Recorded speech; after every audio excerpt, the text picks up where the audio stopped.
Chapter 29. The Sign in His Hand. The year was 1946. After William Branham told his wife about the angel's commission, he immediately called on his former pastor. Dr. Roy Davis was now bishop over all the missionary Baptist churches in that section of Indiana. Although Bill and Dr. Davis had vented some disagreements in the past, Bill still respected the older man's judgment and considered him as his overseer. And now, more than any other time in his life, Bill needed some good advice. The angel had painted for him a fantastic picture of a worldwide ministry, but had not given him a clue as to where he should begin or what direction he should travel. Perhaps the Lord wanted him to start within the framework of the Missionary Baptist Church. If so, then Dr. Davis could help him get started. Sitting in the bishop's study, Bill described his former anguish and depression over the thought that the devil might be influencing his life. He told of how yesterday a maple tree had seemed to come apart on him, and how he had resolved to enter the woods and never come out until God met him and delivered him from his agony. He told Dr. Davis about the whirling ball of fire that supernaturally lit the cabin where he was praying, and the angel who stepped into view.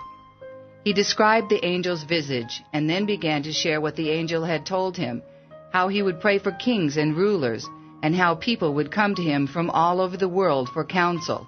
At this point, Dr. Davis interrupted and brusquely gave his verdict. "Billy, what did you eat for supper that night? You obviously had a nightmare." Bill felt smitten. "Dr. Davis, I don't appreciate that at all." The older man raised his arm and brushed the remark aside. "Oh, go home and forget about it, Billy. It's just another one of those hallucinations you see. You've got an overactive imagination." "Dr. Davis, you might tell me to forget about it, but God has anchored something down inside my heart. If you don't want to have me, there are others out there who will. I am under obligation to God to preach to the world." Seeing how serious this young man seemed to be taking this story about an angelic visitation, Dr. Davis tried to reason with him. "Billy, you mean to tell me you'll be going around the world and winning thousands to Christ? You, with your 7th grade education?" "That is what he told me, and that is what I believe." "How are you going to do it?" "I don't know. I was hoping you would have some helpful suggestions." Dr. Davis chuckled. "My suggestion is that you go home and take a long nap. Maybe you'll be more sensible when you wake up. Do you really think you could meet an educated world with such a theology of divine healing?" "It's not my divine healing," countered Bill. "It's God's promise. He's the one that gave me this commission." Dr. Davis was not impressed. "Do you really think people will believe you?" "That's not my business," said Bill, undaunted. "It's my business to stay true to that word." "Billy, if you preach such a thing as that, you'll be preaching to the posts that hold up the roof of your church." "I'll be preaching God's word to the posts then, because God is able of those posts to raise up children unto Abraham. If God is sending me, there's going to be somebody out there who will believe it." Bill left Dr. Davis's house still determined and committed to follow the angel's commission, regardless of the consequences or difficulties. Nevertheless, the bishop's ridicule had left a tiny sliver of doubt in his heart that festered and nagged at him for the rest of the week. After all, it did seem like a preposterous dream. How could he, lowly Billy Branham, take a gift of divine healing to the peoples of the world? Looking at it logically, it did seem unlikely. On Friday afternoon, Bill walked down to Mason's drugstore on Spring Street to cash his weekly $28 paycheck and to pick up some baby bottles and rubber nipples so 6-week-old Rebecca could start sucking catnip tea. Bill had just gotten off work and was still dressed in his game department uniform. As he approached the store, a bus from Louisville stopped at the corner to unload its passengers. Most of the people got off the bus with purpose and moved away quickly, but one man did not. This man set his suitcase down on the sidewalk and scanned his surroundings as though bewildered to be there. When his eyes reached Bill, the man stared with the strangest expression on his face. Entering Mason's drugstore to do his business, Bill forgot all about the peculiar man outside. When he came back out, he saw that the man had picked up his suitcase and walked toward the drugstore. The man saw Bill again and stopped, staring at Bill with the same bewildered look on his face. For a moment, Bill fancied the man might want to rob him. Then Bill realized that that was ridiculous, since it was daytime on a busy intersection and Bill was wearing a gun in his belt in plain view. Bill turned to head up the street. Momentarily, he felt a hand touch his shoulder. Turning back around, he found that it was the enigmatic stranger. "Excuse me," the man said. "Are you an officer?" "I'm a conservation officer," Bill replied. "I work for the Indiana State Game Department." The man spoke haltingly, as though unsure of himself. "I'm, looking to find, a certain person. Maybe you could help me. Are you, well acquainted around here?" "I've lived here practically all my life," said Bill. "Who are you trying to find?" Now the man's face took on that strange look of bewilderment again. "I'm not quite sure. You might think I'm crazy.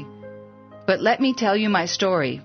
I live in Paducah, Kentucky, about 200 miles downriver from here. For about 2 years, I've been failing in health. Earlier this week, I had a dream where I saw a big, bright angel come down from heaven and tell me to go to Jeffersonville, Indiana, and ask for somebody by the name of Branham to pray for me. Do you know anyone around here by the name of Branham?" Bill's heart pounded so hard with excitement it felt like it would leap right out of his chest. He said, "My mother runs a boarding house around the corner. Her name is Branham." "Oh, she's Branham. Would that be your name, too?" "Brother," said Bill, putting his arm around the stranger's shoulders, "earlier this week I was sitting in a cabin when a great light came shining in, and an angel told me to go and pray for the sick." The man broke down and cried. Bill took off his hat, and together they knelt on the street corner and asked God to give the man back his health. When Bill finished praying and opened his eyes, he saw that pedestrians had stopped. Men stood with their hats off in respect, and women kept their children quiet. Bill felt like the needle of God had just pricked his skin and deftly removed that tiny sliver of doubt forever. Now he was certain that God was sending him, and if God was sending him, God would make a way for him to go. When Bill walked into church that Sunday, the first thing he heard was a new song his congregation was singing. He liked what he heard. It was destined to become his theme song. The rhythm followed a simple but beautiful pattern. As Bill listened to the people repeating the chorus with its many variations, he felt the presence of the angel of the Lord draw near, as though the angel liked this song too. Only believe, all things are possible, only believe. Jesus is here, all things are possible, Jesus is here. Lord, I believe, all things are possible, Lord, I believe. That Sunday, Bill faced his congregation and without a sliver of doubt in his mind, boldly shared all that the angel had told him. He said, "There will be thousands of people come here from all over the country. They'll crowd you out. You won't find a seat unless you're sincere with God and come early." His congregation believed him, including one man named Charlie McDowell. Monday at work, Charlie flash-burned his eyes while welding. His doctors assured him the blindness would be temporary, lasting only 8 to 10 days. But Charlie called Bill to pray for him anyway. The next morning, Charlie saw well enough to return to work. His boss, Mr. Morgan, surprised to see Charlie back on the job so soon, questioned him about it. Charlie explained that Jesus had answered his pastor's prayer. Mr. Morgan said, "I wonder if your pastor's prayers would help my wife. She's in the Baptist hospital dying with cancer." Charlie answered, "I don't know, but why don't you bring her to church Wednesday night and find out?" Morgan's wife, Margie, a registered nurse for 21 years, had been dying of cancer for many months. She had suffered through multiple X-ray treatments, but all to no avail. The doctors performed exploratory surgery and found cancer ravaging her body from her breast down. The cancer was so severe it had wrapped itself around her intestinal tract like the roots of a tree around a sewer pipe. Sewing her back up, the doctors gave the only prognosis they could. There was no hope for her whatsoever. At the Wednesday night service, Mr. Morgan carried his wife into church on a stretcher. She was barely conscious. Bill looked with pity on the wasted woman. She mumbled deliriously as she twitched from the pain.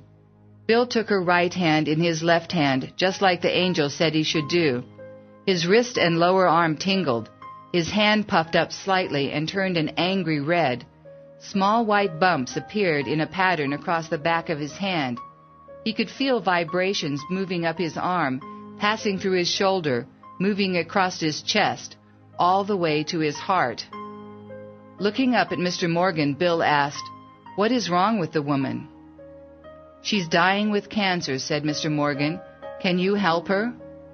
Bill thought of the angel's words, "If you will be sincere and can get the people to believe you, nothing will stand before your prayer, not even cancer." Bill looked at Mr. Morgan in the eyes. "Sir, I believe that God can heal her. The question is, do you believe it?" "Yes," came Mr. Morgan's reply. Bill closed his eyes and asked for the woman's healing in the name of Jesus Christ. Suddenly the throbbing in his left arm stopped. Bill opened his eyes and was surprised to see that his left hand was now as normal as his right. At that moment, he saw a vision of Mrs. Morgan dressed in a nurse's uniform attending to patients in a hospital. Bill stood up and declared, "Sir, don't you fear, for thus saith the Lord, your wife will live." Margie Morgan's doctor, who had accompanied her to the church, protested, "I beg your pardon, Reverend Branham, but that cancer is squeezing her intestines so tightly that we can't even wash her out with an enema. I don't care what problem she has. I saw a vision of her nursing patients in a hospital again. That man who met me in the woods said that whatever I saw, I should say it just that way, and it would be so. And I believe him." The next day, Margie Morgan was fully conscious and in her right mind. By Friday, her appetite had returned, along with some of her strength.